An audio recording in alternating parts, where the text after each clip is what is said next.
Remembering what matters. Jupiter and Leo, and the courage to grow. Welcome to the Whispering Soul. Today we'll explore the wisdom of the stars, but not to predict your future, but to deepen your relationship with yourself, your soul, and the world around you. Hi, my name is Nancy Vellante, and I'm an astrologer and certified wellness coach.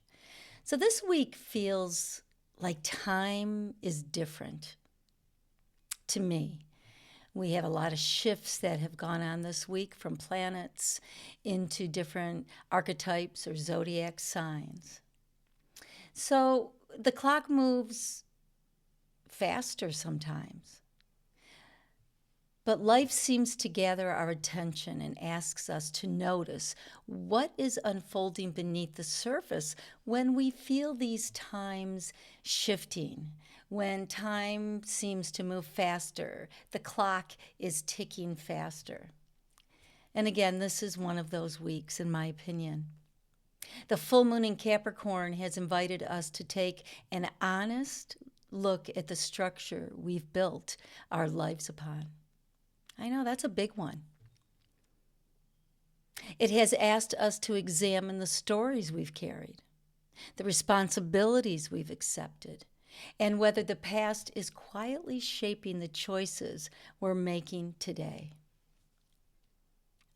I like that this full moon, the full moon was on Monday, it's now Wednesday. We feel that about 5 days before, 5 days after. I really felt this full moon very deeply. It's a serious full moon, and it is a quiet full moon. I don't think Capricorn for me is loud, but what has shaped your choices? I've looked at what has shaped my choices, and it really reflects back a timeline or a vision board that is really very useful. So at the same time of this full moon in Capricorn, Mercury retrograde in Cancer is gently reminding us that healing isn't about pretending the past never happened. It's about returning to it with a new awareness. Sometimes we have to revisit an old conversation, an old wound, or an old belief, not to stay there, but to understand it differently. I definitely went through that this week and still am going through that. And I think I had mentioned something last week that I had a situation happen where there wasn't really any communication. I felt like I got ghosted, and I'm still feeling that. But I'm kind of pushing a little bit with having that conversation, not only with the person that I need to, but also with myself. Why is this happening? What is it in me that has attracted this kind of communication, which was really not very clear? And that's okay. We need to know those differences. We don't grow by erasing our past. We grow by allowing it to teach us. And then something will shift. Jupiter enters Leo at 0 degrees yesterday, beginning an entirely new 12-month journey. I'm excited about this one. But whenever Jupiter changes signs, life asks a bigger question. What do you want to expand? Because Jupiter expands whatever it touches. If we are living from fear, compassion, or comparison, or the need for recognition, Jupiter can magnify those patterns just as easily as it magnifies joy, generosity, creativity, and love. Expansion itself isn't good or bad. It simply reveals what we're feeding ourselves, what we're taking in, and how we process that. Leo is often mistaken for seeking attention. And yes, Leo does like attention. But at its highest expression, what Leo teaches is something much deeper. It teaches the courage to live from the heart, not the ego that constantly asks, do they see me? Do they hear me? But the heart that quietly asks, how can I shine in a way that helps others remember their own light? There is a profound difference in those two sentences, but they're both real. They both live within us. It's our choice of where to put our essence, our focus, our energy. We have to experience both. Over the coming year, we are being invited to discover that difference for ourselves. That difference of coming from the heart or coming from the ego. We do live in both, so we do experience both. And just as Jupiter begins this journey through Leo, another chapter waits on the horizon. At the end of July, the nodes of the moon, which I love, move into Aquarius and Leo, beginning an 18-month cycle of collective evolution. The South Node in Leo will ask us to let go of the need to build our identity solely on personal validation. We all want to be validated, but it's how we come about that, how we process that, how we, Leo, self-express that. While the North Node in Aquarius gently encourages us towards community, collaboration, and a vision that includes everyone, from being an individual to bringing that individualness into the group. Notice this beautiful timing. This is what I love about astrology, timing. Jupiter is helping us strengthen our hearts in Leo, just as the South Node begins asking us to refine what true confidence actually looks like. So if you know your chart, or if you see an astrologer, or if you want a reading from me, you'd want to know where Jupiter is in your chart and where Leo is in your chart. And that's the area of life that's being lit up for you the next 12 months.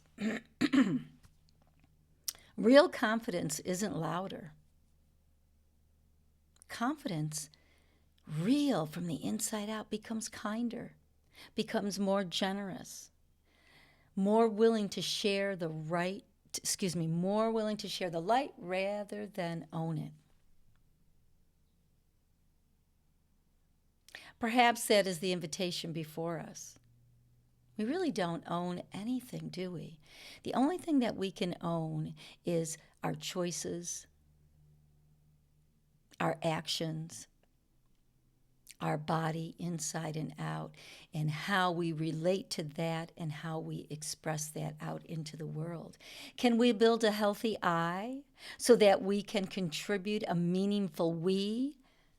I is Leo, we is Aquarius. They're polarity points. They're always shifting and rebalancing and talking to each other to bring out the best that they can within that energy, that axis point. Can we allow success to be measured not only by what we accumulate, but maybe by what we inspire? That's a whole different framework. Can abundance become something that begins in the heart before it ever appears in our circumstances in the material world? Transformation is rarely instant.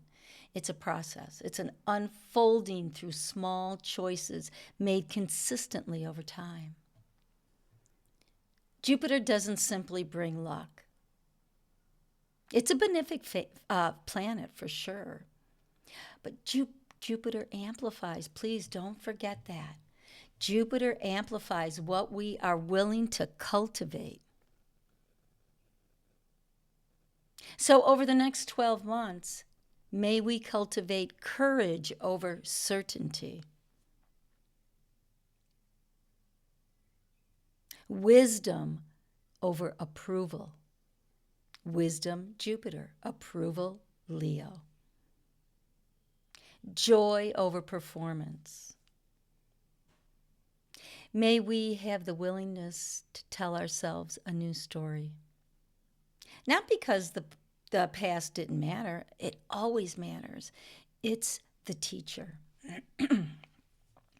But because we've allowed it to become our teacher instead of our prison. We don't want to get locked in the past. When we get locked in the past, that's when we become down. That's when we can become depressed. When we're in the future too much, we become anxious. So that sweet spot, and what life to me is about, is finding that sweet spot, the presence. And we vacillate between all three, past, present, future. That's the dance. That's the Trinity, the three. Perhaps that is the greatest abundance of all.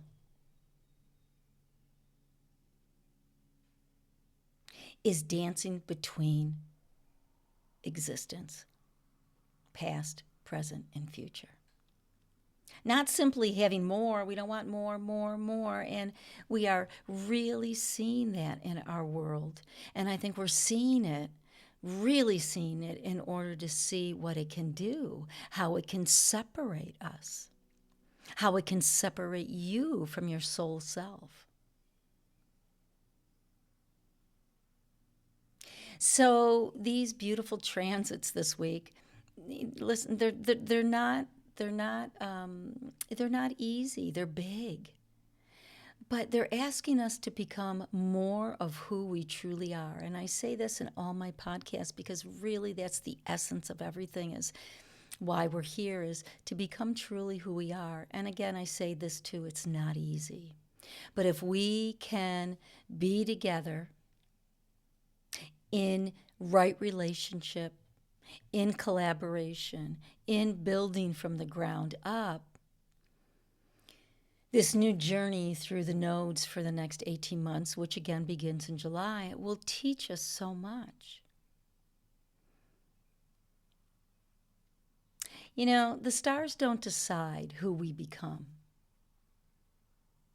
They simply illuminate where our soul is asking us to grow.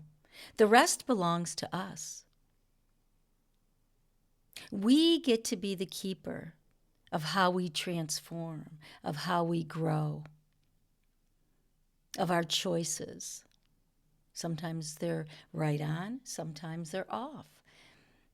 That's what I love about the wheel, the astrological wheel, which to me is a medicine wheel.